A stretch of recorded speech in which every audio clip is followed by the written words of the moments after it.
win against this. Michelle Malkin joins us now, but I want to talk to her about something else that she published yesterday about the Bergdahl decision.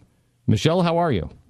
Good. How are you, Glenn? Very good. I read your piece yesterday, and thank you for doing your homework on this, and thank you for the information that you brought. You want to share it?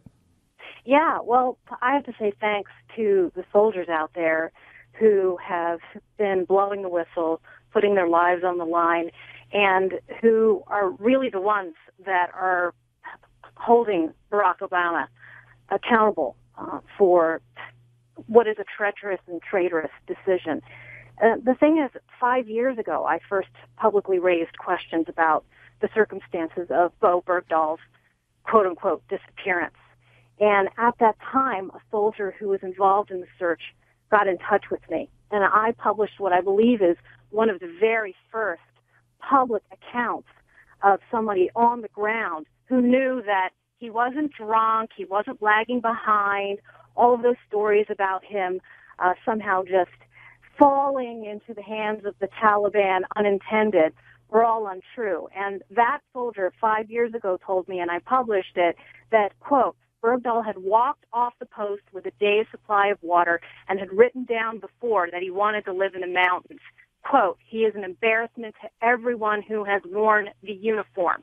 This was known 5 years ago, and this is just one of many, many, many, many soldiers who were on the ground.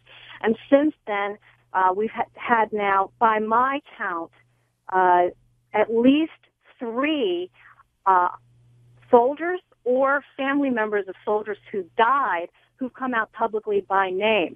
And by my count, I've had about a half dozen people come forward who cannot be named because they still hold highly sensitive positions.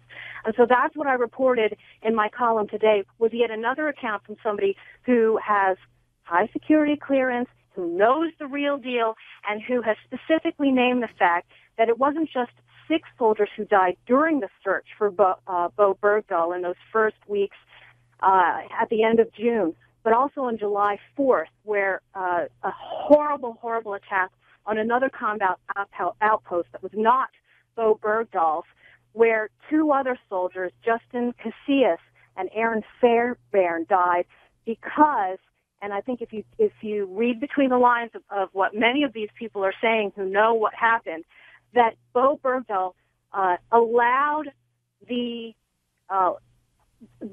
guards to go down on some of these outposts because they were all out looking for him.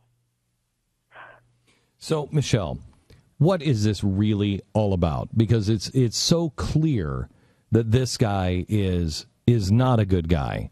And the president comes out, and now, what's his name on NBC? Chuck Todd comes out yesterday and says, the president and the White House, they're just shocked. They really thought America would celebrate this. I don't believe that. If that is true, it's because of the press. Nobody's ever held his feet to the fire, and so he is so out of touch with what America is and what we believe in. But he never went and rescued the guys in Benghazi. I know for a fact that as the SEAL team's going over to get Osama bin Laden, they're told, if anything happens, you guys are stuck behind enemy lines, we're not coming back for you. You call the State Department. You're on your own. So he is not a guy that says, hey, let's go get this. What is he doing? Is he emptying the prisons at Guantanamo?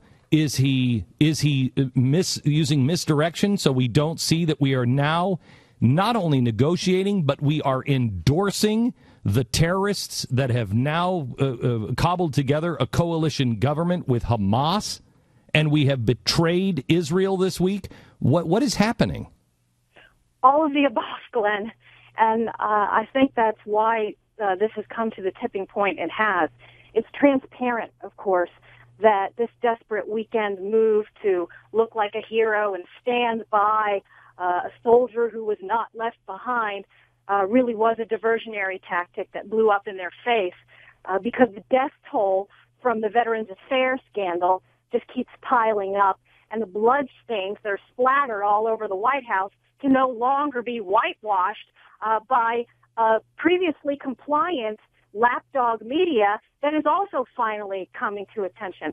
And I think one of the reasons why the VA scandal has been so treacherous for the administration is that you can't just blame it on Glenn Beck and Michelle Malkin and rabid opponents of Barack Obama, because so many of those stories are coming out of local media outlets that are committed to covering their veteran population. So you can't squelch that. Well, then what do? Hey, you send Biden to the Air Force Academy and Obama to West Point and then to Afghanistan and then back home to stand by the Bergdahl parents who opened their mouths and reveal very compelling truths about where these people really stand. Okay, so and in terms of Gitmo, of course, you still have this outline problem related to Benghazi, that the lead suspect, who is still wandering around and had sipping smoothies and teas with New York Times reporters, was somebody who was, released from Gitmo. So, let me go back to the parents of Bergdahl. Now, one of the former CIA agents, who has been really credible in the past, she comes out and she says that, and play this audio, because I think it's important to really. It's bizarre how we didn't notice this right off the bat. The father steps to the microphone and says, "I want to speak to my son, but because he probably doesn't speak English anymore," which makes no sense, because he probably doesn't speak English anymore, he may not understand me. So I'm gonna speak in Pashto. So he says something, and we know now what he said was. Hang on, let me get it. Who has it? Stu, Pat, you have it. I don't. While have it you look, I'll play. I'd like to say to Bowe right now, who's having trouble speaking English. Speaking English. Bismillah ar-Rahman ar-Rahim. Ze'abayem. Now listen what he says I'm your here. father, Bowe.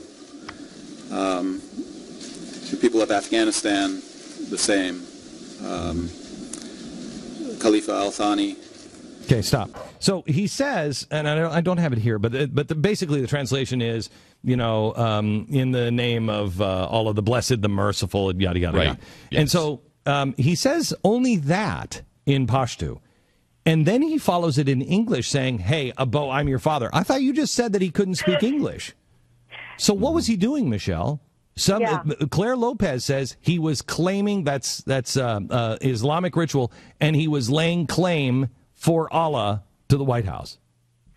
Yeah, it's surreal, but of course, in many figurative ways, the jihad flag has flown over the White House, and there are many American soldiers who've given their lives while we are kowtowing and capitulating to the Taliban. I mean, I've said many times, all of the donors who've been tied to jihad, all of the donors who've been tied to jihad, who appear in the White House visitor logs, and, well, this was the Taliban's key guy right here, and they rolled the welcome mat out for him, didn't they? I don't even know what to say. Do you think that, because I've even seen Chris Matthews starting to turn. The thrill is gone. We should play some B.B. King every time that we see Chris Matthews. But I'm seeing people now starting to turn on the president. They're now actually starting to use the word impeachment, and it's not Republicans that are saying that.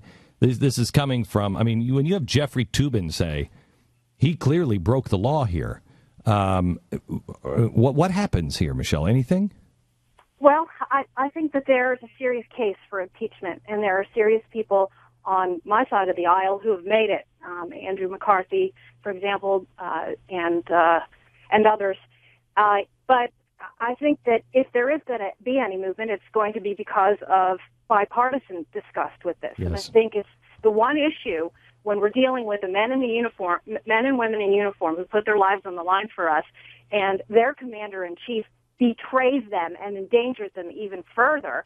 And again, I think, for me anyway, it behooves me to remind people that this is just the tip of the iceberg, and that all of the others who've been abandoned and left behind by this president have to be remembered as well. Yeah. From Fast and Furious to Benghazi to Bastion to Christopher Spear, whose widow, by the way, is now suing one of the Gitmo detainees who was released by the Obama administration to Canada, Omar Khadr, who's been a pet cause of the liberal left and the kind of transnationalists who are embedded at the Justice Department. Michelle Malkin, thank you for everything you do. I mean, you are really, truly one of my heroes. There are very few people that just will not sit down, and you are one of them. And I'm in awe of you. I really am. And I thank you for being a friend. I thank you for being an American, and also thank you for being a part of our event on the 22nd of July in the movie theaters. Thanks, Michelle. Thank you, Glenn. MichelleMalkin.com. And by the way, if you want to see her at the movie theater with us, WeWillNotConform.com. You can get your tickets for that event, WeWillNotConform.com.